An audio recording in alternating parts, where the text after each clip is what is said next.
নমস্কাৰ সকলোকে এইটো হৈছে মোৰ প্ৰথম মিনি ব্লগ আৰু আজিৰ দিনটো হৈছে এটা বিশেষ দিন বুলি এই কাৰণেই কৈছোঁ কাৰণ আজি হৈছে আমাৰ পঞ্চম বিবাহ বাৰ্ষিকী আৰু সেয়েহে আমি ৰাতিপুৱাই ওলালোঁ মন্দিৰলৈ বুলি আৰু আমি আহি পালোহি ৰাণীত থকা এই দুৰ্গা মন্দিৰটোলৈ আৰু এই মন্দিৰটোলৈ আমি প্ৰথমবাৰৰ বাবে আহিছোঁ মন্দিৰটোলৈ সোমাই যাওঁতে প্ৰথমতে এভাগ গণেশ মন্দিৰ পোৱা যায় আৰু দুৰ্গা মন্দিৰটো একেবাৰে ওপৰত আছে এয়া হৈছে দুৰ্গা মন্দিৰৰ ভিতৰ ভাগ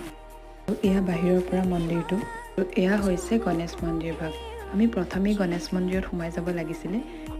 আমি যিহেতু জনা নাছিলোঁ সেয়েহে আমি প্ৰথম দুৰ্গা মন্দিৰটোলৈকে গ'লোঁ আৰু আহি আমি সোমালোহি গণেশ মন্দিৰটোত